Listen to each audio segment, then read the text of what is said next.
जब आपको 4 तारीख को रिजल्ट आएगा तो वो ग्राफ निश्चित नीचे आएगा। आपका फॉर्चून फेवर नहीं कर रहा होगा कि सामने उनसे भेंट नहीं होगी, लेकिन दोनों आदमी घूम रहे हैं। क्या मैसेज देना चाहेंगे लोगों को कि किस आधार पर वोट करनी चाहिए? ये कैंडिडेट दिखे ही नहीं है 5 साल। मुद्दा भी तो राम मंदिर हो रहा है, 370 हो रहा है, तो ये मुद्दे हावी दिख रहे हैं क्या? मोदी लहर जो 14-19 में था वो है 24 में। तो मोदी मैजिक जो है वो उस कैंडिडेट पे कैसे लागू होगा? भोरे विधानसभा में अभी मैं घूम रहा हूँ, चुनाव का माहौल है, और इसी बीच में कोरिया में जा रहा था, तब तक आपको पता ही होगा यहाँ का जाना माना चेहरा है अंकुर राय जी हैं। अब इनसे भी बात करते हैं चुनाव को लेकर कि चुनाव का माहौल क्या है और चुनावी मुद्दे क्या हैं। सबसे पहले तो आपका बहुत बहुत स्वागत है हमारे चैनल पे। जी धन्यवाद। अभी बताइए कि चुनाव तो बड़ा है, इस बार जोश कम लग रहा है क्या चुनाव का? नहीं, ओवरऑल आप यही क्षेत्र नहीं किसी क्षेत्र में जाइए तो पिछली बार इतना जोश नहीं है, और मौजूदा सरकार के प्रति लोगों का विरोध है।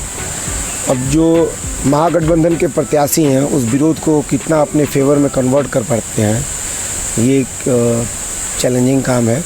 लेकिन यहाँ पे स्थानीय जो प्रत्याशी हैं वो यहाँ मतलब ज़मीनी स्तर पर उनका विरोध बहुत है, क्योंकि 5 साल में कभी दिखे नहीं हैं। या आलोक कुमार सुमन, माननीय आलोक कुमार सुमन जी, और 5 साल में एक ही मुद्दा उनका चलता रहा है, सभ्य एयरफील्ड का। तो शिक्षित लोग तो जानते हैं कि वो कितना पॉसिबल है, कितना पॉसिबल नहीं है। आप भी जानते होंगे जब तक कोई बिडर नहीं मिलेगा उसको डेवलपमेंट नहीं हो सकता है। उसे बाउंड्री देख रहे हैं चल रहा है उधर, अपने निजी फंड से कोई बाउंड्री करा सकता है, लेकिन जब तक एयरपोर्ट अथॉरिटी उसकी बाउंड्री नहीं कराती है उसकी क्रेडिबिलिटी पे एक बहुत बड़ा क्वेश्चन मार्क है।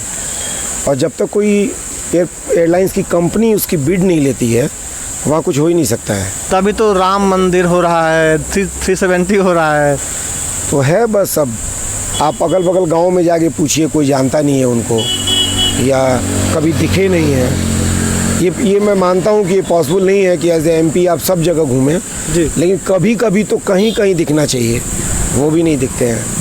चूँकि 25 तारीख को चुनाव है, 25 मई को, और मैं भी 3-4-5 दिन से मैं अलग अलग इलाकों में, गांव में, कस्बों में जा रहा हूं, घूम रहा हूं, तो ना तो मुझे आलोक कुमार सुमन दिखे हैं और ना ही चंचल पासवान दिखे हैं। देखिए, चंचल एक नया लड़का है, नया जोश है, और 20 दिन से ये लोग घूम रहे हैं, तो ये पॉसिबल नहीं है किसी भी MP कैंडिडेट के लिए कि वो 20 दिन में पूरा जिला घूम ले। किसी भी MP कैंडिडेट के लिए पॉसिबल नहीं है कि हर एक गाँव, हर एक कस्बा, हर एक वार्ड को टच कर लें। लेकिन डॉक्टर साहब को तो 5 साल का लोग देख रहा है ना। ठीक है, मेरे गांव में नहीं है, बगल के गांव में तो आना चाहिए, उसके बगल के गांव में तो आना चाहिए। आपके यहाँ चंचल आए थे? चंचल तो हम लोग के आए थे, हम लोग के गांव में आए थे, लेकिन अगल मैं ये 20 दिन की बात नहीं कह रहा हूँ। कोई एज ए MP कैंडिडेट हम आप भी रहेंगे तो 20 दिन में सारा एरिया कवर नहीं कर पाएंगे, लेकिन 5 साल में तो आना चाहिए ना। ठीक है, आप एक पर्टिकुलर एक ब्लॉक में, एक गांव में भी आएंगे तो आपका सब जगह फैलेगा कि हाँ साहब ये आते हैं, या आप नहीं भी आए लेकिन जो जनता का स्थानीय प्रॉब्लम है उसमें आप अगर सम्मिलित हो जाते हैं या उसमें कुछ अपना एक पैड लगा देते हैं तो एक बहुत बड़ा हेल्प स्थानीय लोगों को हो जाता है। आपको क्या लगता है बदलाव होनी चाहिए इस बार? डेफिनेटली बदलाव होना चाहिए। अब मैं अकेला बदलाव तो नहीं कर पाऊँगा, लेकिन ये होना चाहिए। मतलब एज अ वोटर आपको देखना चाहिए, 2 चीज़ देखना चाहिए कि as a candidate, as a person वो कैसा है, और दूसरा किस पार्टी को रिप्रेजेंट कर रहा है। ये दोनों चीज़ ज़रूर देखना चाहिए किसी भी वोटर को, हमको, आपको ज़रूर। पूरे इंडिया में लोग मोदी मैजिक का बात कर रहा है, तो मोदी मैजिक जो है वो उस कैंडिडेट पे कैसे लागू होगा? वो उसका व्यक्तित्व है, उसने लोगों को कैसे इंटरटेन किया है 5 साल, कैसे वर्कआउट किया है उनके बीच में। तो एज अ वोटर हमको, आपको या किसी को भी, किसी इंडियन को ये ज़रूर देखना चाहिए कि मेरा कैंडिडेट कैसा है। उस कैंडिडेट के पर्सनल ये पे बहुत कुछ डिपेंड करता है, उस पर हम लोग वोट करना चाहिए। तो ये क्या लग रहा है मोदी लहर जो 14-19 में था वो है 24 में? देखिए, जो 14 में था, जो 19 में था, उसमें डेफिनेटली गिरावट आया है। अब कितना परसेंट, लेकिन है अभी भी कितना परसेंट गिरावट आया है ये तो एग्जैक्ट हम लोग कह नहीं सकते हैं।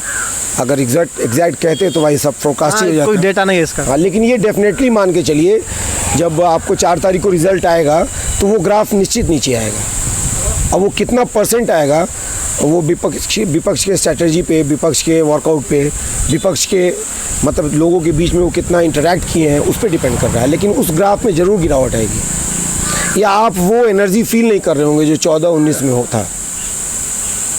ये बात मुझे अभी भी समझ नहीं आई कि जब चुनाव 19 का चुनाव था तो आपने देखा किस तरह से माहौल था। जी। अब ये चुनाव आपके यहाँ परसों चुनाव होने वाला है। जी।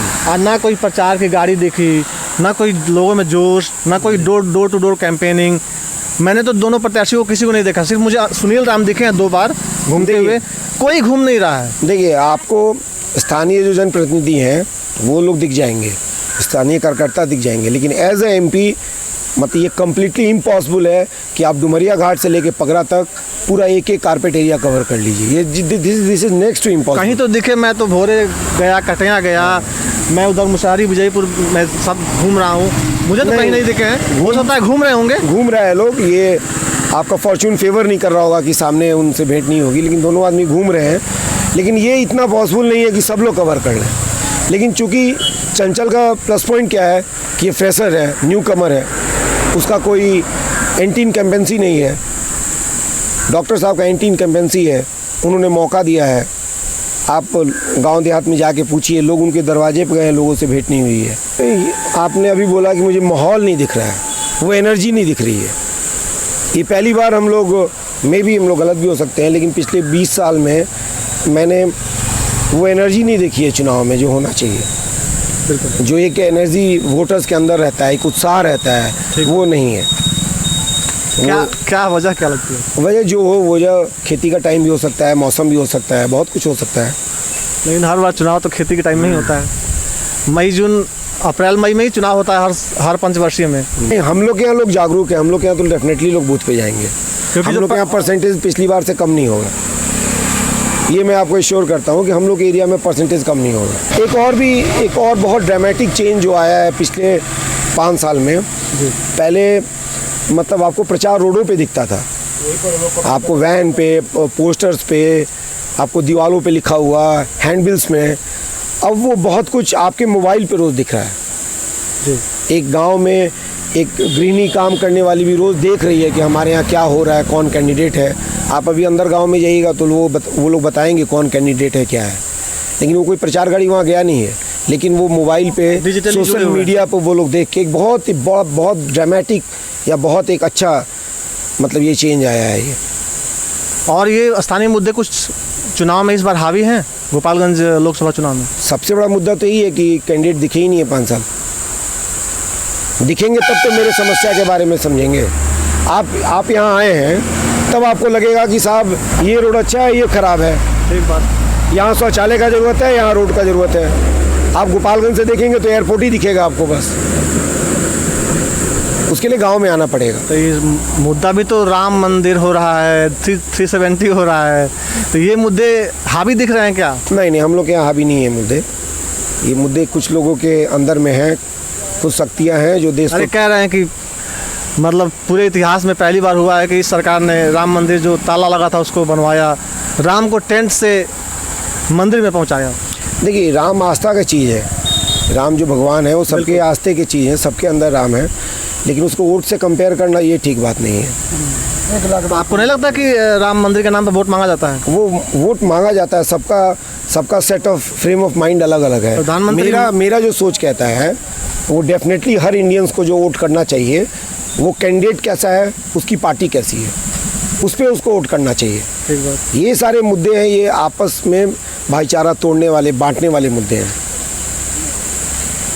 तो हम लोग को डेफिनेटली अपने कैंडिडेट के ऊपर उसके बारे में एक बार सोच के वोट देना चाहिए कि वो क्या है, वो क्या कर सकता है या उसने क्या किया है। ये एक बहुत बड़ा मुद्दा है जिसको सब लोग को एक बार ज़रूर सोचना चाहिए।